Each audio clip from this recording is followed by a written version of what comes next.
How many times have you walked into a room and felt like you were playing a role? You smile, nod, say all the right things, but inside there's a whisper, this isn't me. I once worked with a woman named Claire. She was intelligent, successful, admired by friends. But every night when the lights went out, Claire felt invisible. I live like a perfectly edited copy, she said. Everyone thinks I'm fine, but I don't even know who I am. Carl Jung had a word for this conditioned alienation from the self, and he traced its roots to something we rarely dare to face, the shadow, the rejected part of our own psyche. For women, the shadow often takes the form of swallowed anger, ridiculed intuition, and the silenced voice that was once taught to be nice. But here's the miracle, those very parts we were told are too much, when welcomed, understood, and integrated, become the deepest source of our inner power. Jung called this journey individuation, the path of becoming who we truly are, not by fighting the world, but by peeling off the mask we wore to be loved. And this is not just theory, it is a lived experience, where you no longer perform, but simply show up as you are. In this video, we'll begin at the deepest place, the shadow. What is it? Why does it exist? And more importantly, how can a woman embrace her darkness without losing her light? Come with me, because behind fear, there's always a door, and that door leads back to you. The shadow in the self, the root of inner liberation.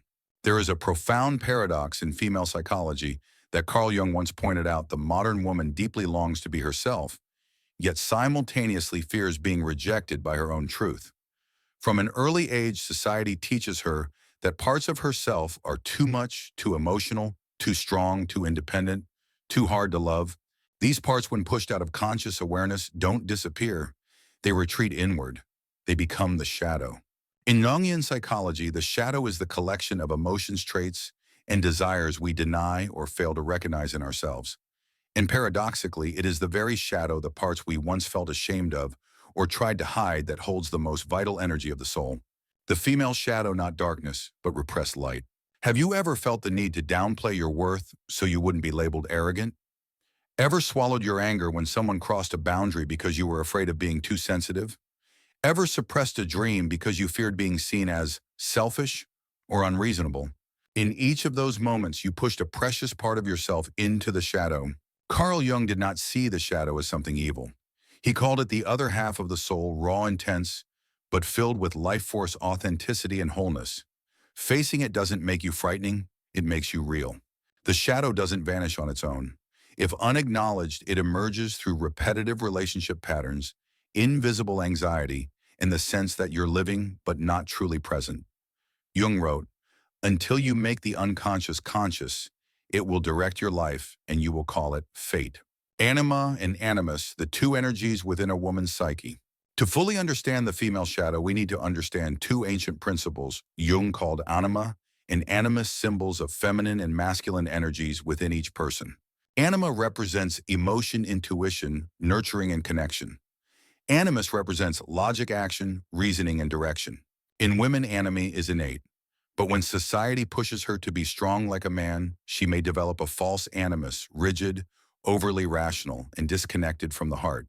On the other hand, when animus is suppressed, a woman may lose boundaries, dissolve into others' needs, and lose personal direction. Harmonizing anima and animus is essential for a woman to become deep, magnetic, and authentic. A real story: when a woman lives her truth, she may be feared. Lena, a therapist I once met at a workshop in Colorado, was brilliant, sharp, and unapologetically direct. Yet for years, she dimmed herself down due to comments like, "She's too cold, too controlling, not feminine." But Lena was operating from a defensive animus, one that had grown to protect her but left her isolated. When she began to embrace her softness, her vulnerability, her need for connection, and reconnected with her intuition, her energy shifted. She was no longer intimidating. She was captivating. She became strong without the armor, gentle without being taken advantage of. The key is not to become someone else, but to let go of what you're not. When you begin to approach your shadow, you don't become perfect overnight, but you start being honest. You realize you're not as easygoing or docile as you once thought, and that's okay. You are someone who loves, deeply feels, intensely gets angry when hurt. You can be as fierce as the sea and as serene as the moon. You are the full spectrum of human emotion, not just the pleasant pink society expects. When you stop being nice to be loved and start being real to live, you shift from being ruled by the unconscious to living with conscious presence. That is the beginning of individuation. Let's walk this path together. If you saw yourself in these words, this might not just be a video.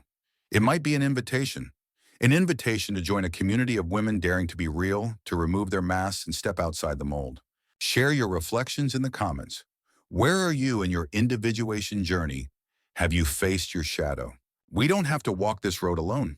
In the next part, we will enter a more sacred space, what Jung called the language of the soul intuition. Why were women once deeply connected to it? Why has modern society silenced it? And how can we reclaim that inner voice? If you've ever just known something without proof, don't miss the next episode. The soul that knows in the dark from the forgotten depths. When you think of your shadow, do you feel fear? Like many women, maybe you've learned to keep it inside quietly, like a secret not meant for the light. But did you know the story of the shadow began long ago, when you were still a child, before you had any say in how you were seen, heard, or loved? The roots of the shadow parent society and religious beliefs. From parents as a little girl, you were taught crying is weakness. A good girl should be polite, be gentle to be good. If you showed anger, you were scolded. If you spoke your mind, you made adults uncomfortable. These memories get stored deep within what Jung calls the personal unconscious. So you learned to hide any feelings that didn't fit the image of the nice girl. From society and school or social groups, you saw that speaking up often led to being labeled arrogant, intimidating, or hard to be around. One strong, independent woman once told me I learned that silence was easier. I didn't need a reason, I just stayed quiet. But the price of silence is steep. She slowly lost faith in her inner voice. From religion, traditional religious values often condition women to be obedient, patient, and self-sacrificing.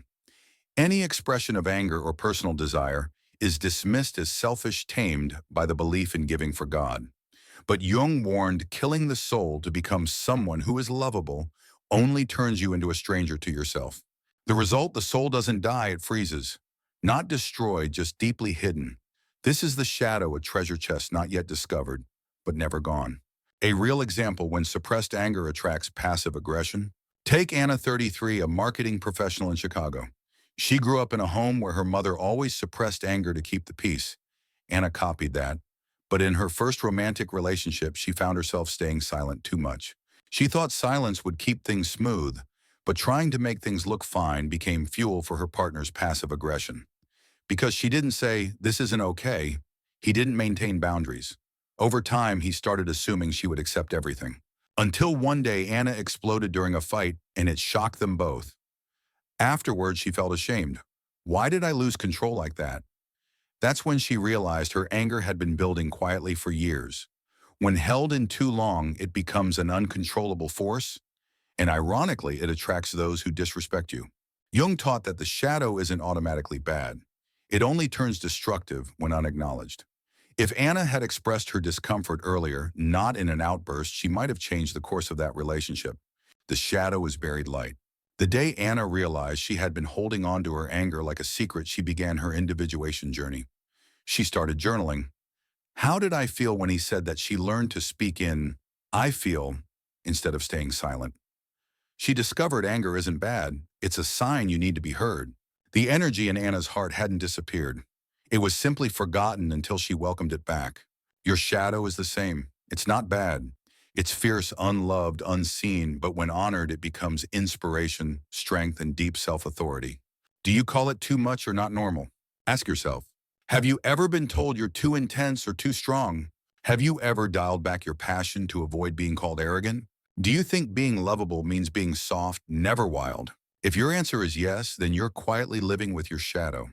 And that's not wrong, it's just a sign, a signal, your soul speaking in its own sacred language. If you've read this far, comment with the hashtag #EloveMyShadow. Share a moment when you were taught not to get angry, to respect even when someone was wrong, or to love what hurt you.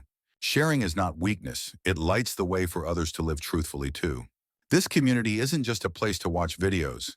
It's a place to speak, to feel, and to know you are not walking this path alone. Because once you touch the shadow, you start to hear a different voice. Not the noise outside, but the soft, sacred whisper within intuition. Part 3 will be a secret journey back to that intuition, the holy voice of the soul. We'll explore why women's souls were once deeply intuitive and how modern life silenced that gift. How to reconnect with your dreams, your body, and silence itself. If you've ever had a sense of just knowing without proof, don't miss the next part, because what you're searching for is already inside you. When a woman returns to herself, intuition whispers first. When a woman begins her journey back to her true self, she soon hears a quiet but undeniable voice, the call of intuition.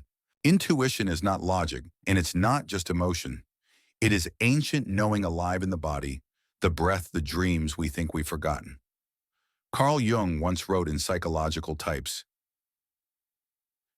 "Intuition is the psychological function that enables a person to perceive possibilities inherent in a situation even before they are manifest." For women, intuition is not just a skill, it is sacred heritage. It is the voice of the archetype of the seer, the wise woman, ancient symbols still alive in the collective soul.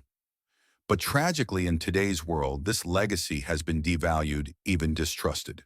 Women are taught to be more logical, to need proof for their feelings. And so intuition, the inner compass, is silenced. Think back to a time when you felt something's not right even though no one said a word. Maybe you walked into a room and felt the heaviness. Or in a relationship, everything seemed fine, yet you felt hurt. That was your intuition whispering. But if you don't listen, your soul quietly suffers. Why is the female intuition muted? From a young age, girls are told to be polite, nice, not cause trouble. They're encouraged to focus outward on pleasing others rather than listening inward. When intuition surfaces as a gut feeling, a dream, or a glance, it's dismissed. There is no space for it in a society obsessed with degrees, processes, and rationality. Jung called this alienation from the self. The result, millions of women live disconnected from their sacred inner voice. They can't tell when their boundaries are crossed. They accept what doesn't feel right because someone else said it was. And thus they lose their inner compass, the torch that could have guided them through darkness. How to reconnect with intuition. Journaling. Spend 10 minutes a day writing about feelings you can't name. Write freely without editing. Patterns will emerge, messages repeating themselves. Jung believed writing helps us engage with the unconscious. Active imagination. A Jungian technique to dialogue with the unconscious. Choose a symbol, a dream, an image that haunts you, and sit in silence with it. Ask, what do you want to tell me? Write the dialogue down. That is your soul speaking. Body awareness. Intuition often comes through the body, a tight chest, a flutter in the belly, or a lightness after a right decision. Let the body lead. This is the healer archetype, speaking through sensation. Dreams and symbols. Record your dreams each morning. Jung said every dream is a message written in the language of symbols. See them as letters from your intuition, from your inner goddess. Nature and silence. Intuition needs space to breathe, a walk in the woods, an evening without screens. Silence is a sacred ritual for inner listening. Art or free movement through writing, dancing, painting. The body and soul break free from logic's mold. Intuition rises through image and feeling. Listening to others' stories. Our intuition grows when we hear the deep truths of others. Join healing circles or sacred communities where every story becomes a spiritual mirror. Deepen with these Jung quotes. A woman tends to have stronger intuition because she is more deeply connected to the unconscious and inner emotion. When her intuition is suppressed, she loses her soul's compass. C.G. Jung, Psychological Types. The formation of the self begins by listening to the smallest symbols from within, often the ones the rational mind dismisses. C.G. Jung, The Undiscovered Self. Share in the comments. Have you ever followed your intuition? What happened, or what made you disconnect from your inner voice? If this resonates, tap so more women remember intuition is not superstition, it is sacred wisdom. Because when your intuition awakens, a new door opens, one where you choose with awareness, not reaction. You no longer live to please others, you live from your soul center. In the next part, we'll dive into the realm of deep sovereignty, where a woman learns to set boundaries without guilt, says no as a sacred act, and finally sees she no longer chases approval. She walks her own truth. Setting boundaries, the language of inner freedom. In the journey back to the self, one of the greatest challenges a woman faces is learning how to set boundaries not as walls of defense, but as an act of love toward herself. Setting boundaries isn't about fighting others. It's about standing with yourself. But sadly, society has led many women to believe that setting limits is selfish, rigid, or unloving. How many times have you said no and immediately felt guilty? How often have you stayed silent just to avoid being seen as difficult? Carl Jung once said, "What is not made conscious will be lived as fate." When you don't set conscious boundaries, others will set them for you based on their needs and interests. And you'll feel drained, confused, and disconnected from yourself without knowing why. Setting boundaries through emotional language. Instead of saying, "I don't want you to do that," try, "When that happens, I feel hurt." Start from your true emotion. When you express your feelings, you're not attacking, you're sharing. Emotional language creates space for connection, not separation. Examples. I feel overwhelmed when the schedule keeps changing. I need to be notified in advance. I feel disrespected when my voice is interrupted. I need a quiet space to restore my energy. The way you set boundaries reflects how much you respect yourself and teaches others how they should treat you. Protecting yourself, building walls. Many people mistake boundaries for barriers, but Jung would say isolation is not the path of individuation. Boundaries are soft but clear, awake yet kind. Not to shut people out, but to protect the sacred center of your being. Walls are built from fear. Boundaries rise from self-love. Walls leave you lonely. Boundaries build healthy connection. Imagine a garden with a fence. The fence doesn't say, "Go away," it says, "This is sacred ground. If you wish to enter, knock and be invited." A real story, Maria and her sacred yes. Maria, a freelance designer in New York, used to say yes to every client request, even when it drained her. She was afraid of losing contracts. But after journaling her feelings, she realized she was betraying herself. For the first time, she wrote an email, "I feel pressured when expected to respond outside working hours. From now on, I'll reply between 9 to 5. The result, some clients left, but those who stayed began to respect her more. And most importantly, she began to respect herself. Practice suggestions. Write down 3 recent situations where you felt uncomfortable but didn't speak up. Reflect on your true feelings and the boundary you wish you had set. Practice expressing it using emotional language. Have you ever set a boundary and felt relief afterward? Share your story in the comments. Your voice might be a light for someone else learning to stand up for themselves. Hit follow if you're on a journey to reconnect with your authentic self, because the next part will take you even deeper to a place where you realize you've always been whole. Next episode preview. We'll explore the energy of magnetic attraction. When a woman lives from her true self, she begins to draw in people, experiences, and opportunities that mirror her energy. It's no longer a journey of chasing, but a journey of attracting the energetic field of wholeness. Feminine energy, the magnetic field that can't be faked. True feminine energy is not something you create, it is something you awaken from within. It doesn't come from acting feminine, but from living in alignment with your true self. When a woman has journeyed through her shadow, listened to her intuition, and set sacred boundaries, her energy begins to shift. A magnetic field forms, quiet but unmistakable. Carl Jung described this as the final stage of the individuation process, the becoming of one's true self. It is not a path for the impatient. It requires courage to face the unconscious and the patience to listen to the soul. The 4 stages of individuation. Facing the shadow, you confront your dark side, repressed anger, the need for control, the fear of abandonment. Jung said, "We cannot illuminate the light without knowing where our darkness lies." Meeting anima, animus. You recognize the inner opposite. A woman embraces positive masculine energy, action, creation. A man connects with his inner feminine emotion, intuition. Encountering the self, you realize you are more than your small ego. There is a deeper center where good and evil coexist, but no longer fight.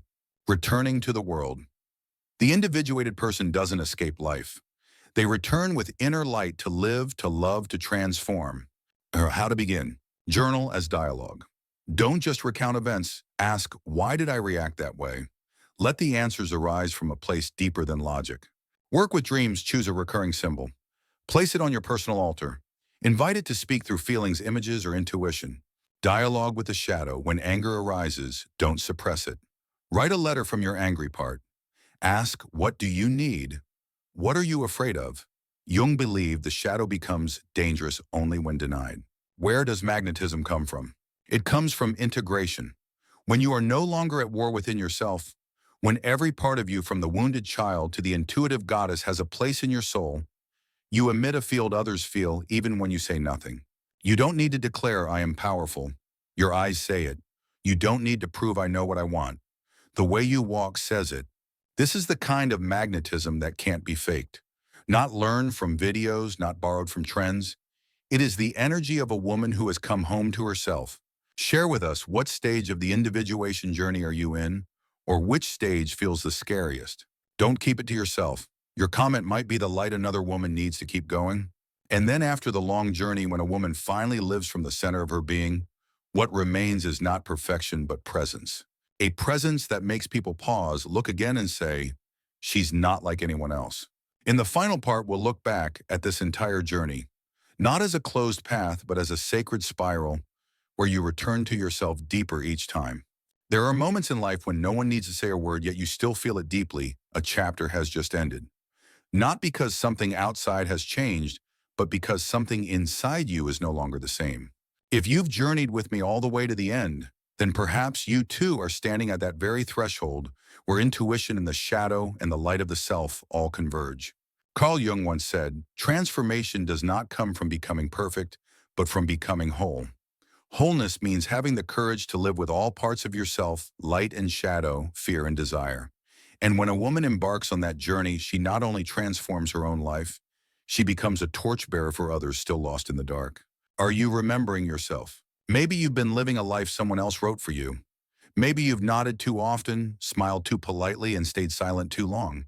But if something in this video slowed your heart or made your eyes soften, please don't ignore it. It's not just emotion. It's your soul speaking, whispering, come home. Coming home doesn't mean going back to the past. It means returning to the essence that was never lost, only hidden. Like the moon which never disappears, even when clouds cover the sky. Let's keep walking, not alone. If this video has touched something deep within you, leave a comment about what part of yourself you are coming home to. Maybe it's lost confidence, forgotten intuition, or a small dream you once gave up on. When you share, you light a lantern for someone else who's finding their way. And if you feel this journey deserves to continue, subscribe to the channel and turn on the bell. Not for me, but for you. Each video will be a piece of the map guiding you back to your true self. If you didn't need to please anyone, if you didn't fear the world's judgment, if you were free to live from your authentic self, what would you do first? Hold on to that question like a sacred stone. Keep it in the pocket of your soul, and every time you forget who you are, take it out and ask yourself once again,